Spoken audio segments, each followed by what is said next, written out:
The Buffalo Bills took a statistic approach, trading up for Dalton Kincaid, giving up a 4th-round pick, going up 2 spots to 25th overall, selecting Dalton Kincaid, more of a receiving type tight end, something the Buffalo Bills were maybe considering, we were discussing, maybe having a blocking tight end. But the thing is, last year, Quentin Morris had a 26% snap count for the Buffalo Bills. Dalton Kincaid could definitely come in here, and maybe we didn't take the measurables of a blocking tight end like Darnell Washington, but Dalton Kincaid is actually bigger in measurables than Quentin Morris. So we definitely have to take a look at that. Quentin Morris is only 6'2". Welcome to my channel here, guys. Bills News Consolidated. We're going to take a look at the stats between the top guys here and why the Buffalo Bills decided to opt with Dalton Kincaid, a new tight end. Is it going to take away from Dawson Knox? I don't think it necessarily is. Dalton Kincaid is everything that Dawson Knox isn't. And when you take a look at the draft, when Dawson Knox came out, Dawson Knox, 254 pounds. Kincaid is 242 pounds. He's clearly more of a receiving type tight end. He can line up in the slot. He can line out wide at the wide receiver. He's quick enough to beat the seam. And I think he's able to run those vertical routes with Josh Allen in this offense. And I think that's going to be absolutely huge. Something we kind of used Quentin Morris with last year. Quentin Morris had a touchdown last year. I think Dalton Kincaid is a great fit. So the Buffalo Bills, knowing that the Buffalo Bills took the tight end with the best stats coming out, we have to compare apples to apples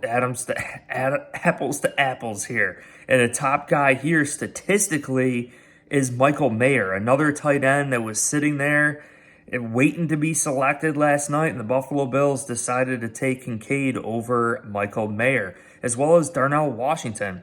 But when you look at it, the Buffalo Bills' recipe to win is passing the ball. We're fundamentally still a passing team, and I think he fits. 242 pounds, 6'4", receiving tight end versus Darnell Washington. And when we're talking about the stats here, just to compare things here, Darnell Washington, his best season last year, he only came away with 28 receptions and 450 plus yards. I mean, that's really not much, especially when you consider Dalton Kincaid, who had 70 plus receptions and 900 receiving yards and 8 receiving touchdowns. Washington only had 2 receiving touchdowns. That was the most he ever had in a season. So you're talking about 4 times the amount of touchdowns on Darnell Washington. You're talking about double the amount of receiving yards that he got in college. Dalton Kincaid is definitely much more of a receiving type tight end than a Darnell Washington, and that was the approach that Brandon Beane took.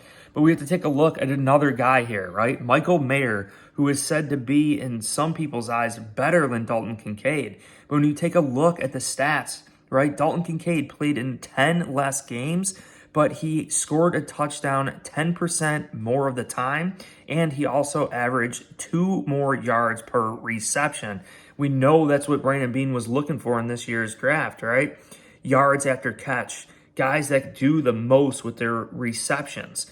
Something that we kind of gave Isaiah McKenzie a little flack for. You got to make the most of each and every single reception. If you're averaging 2 more yards per reception, you know, if you're scoring a touchdown 10% more of the time, I think that is a huge leg up for the Buffalo Bills in this year's NFL draft. Now, I was very disappointed Jack Campbell got selected by the Lions, and I believe that Jack Campbell was number 1 on our list, but seeing that Dalton Kincaid was there, it kind of all makes sense. And you listen to what Brandon Beane was talking about during his press conference interview. He even mentioned about trading up ahead of the Cowboys.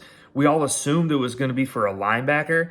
Even that is a positional need for the Cowboys as well. But it could have really been Dalton Kincaid all along. 6'4", 242 pounds.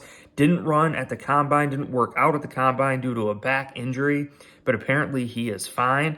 And I love his interview too after the game, hyping up Bills Mafia. And I really think it's going to be a great fit. A lot of people are assuming this is going to help our run game. You know, and it should. Like I said, it is an upgrade in measurables to Quentin Morris. He's definitely bigger than Quentin Morris. But keep in mind, last year the Bills used Bobby Hart and 11.5% on the offense, and with those 3 big sets, 3 tackle sets, with 3 tackles out on that football field. Can Dalton Kincaid ultimately be a threat as a blocker? I don't really see that. I mean, yes, you can mix things up occasionally and block with him, but this isn't a Darnell Washington type. You know, we're not going to be running big sets with Dalton Kincaid. He's more of a receiving type tight end, and we're going to see more of the mismatches and advantages with Dalton Kincaid passing the football. And I really think this is going to be one of Josh Allen's favorite targets. He's just really great with his hands. You know, Dawson Knox, what do we give Dawson Knox a little flack for? His drops, right? Occasionally dropping it. You know, the offseason he had working on his eye-hand coordination, Dawson Knox. This kid, Dalton Kincaid, does not drop the football. He goes up after it. You know, he's a little bit faster, I would say. He's a better route runner than Dawson Knox. Dawson Knox has proved himself to be a dual threat tight end, and that's why we paid him. Dawson Knox can block, and he can also be a threat going out and catching the football, but he's more of like a rumbling, tumbling tight end. He's not a crispy route runner.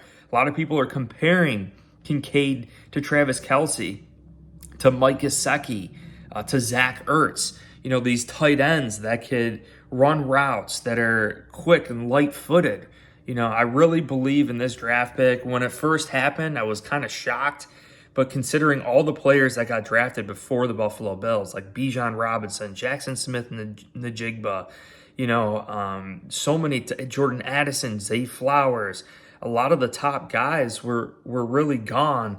And I think Brandon Beane made the right move here, solidifying that tight end spot, who's also occasionally an extension of the offensive line. Although he's 242 pounds, he is a willing blocker, and I think we can definitely coach him up to be a halfway decent blocker. He's not going to be to the level of a Dawson Knox type blocker. He'll probably never be the level of Darnell Washington, but this fits our team. You know, we're assembling pieces for this offense for Ken Dorsey to put out on that football field, mix things up, to find the deficiencies, to find the holes in opposing defenses on a weekly basis. We got to be a chameleon on a weekly basis, right? Teams and defenses are going to attack us. They try to dictate to our offense. That's the whole thing. You want your defense to dictate. When you're sitting back, reading and reacting and stuff, it's very hard. It's very hard to win football games that way. So I think the Bills need to come out. We need to dictate to opposing defenses with this offense. You know, they try and take away Dawson Knox underneath. We can hit him over the top with Kincaid, right? And just mix and match. I really like the element that he's going to bring to this offense. So it's definitely growing on me. Now we know the approach. Going back through all the tight ends here, O.J. Howard, Jacob Hollister, Charles Clay, Tyler Kroft. I mean, we've been through a lot of tight ends, Bills Mafia, and I really think we found our receiving deep threat vertical tight end here. If you guys enjoyed this video, please hit like, subscribe. I'm going to be going live during round 2, round 3. Again, we don't have a 4th round pick, so these next 2 rounds are going to be ultra important. Like, subscribe, go Bills!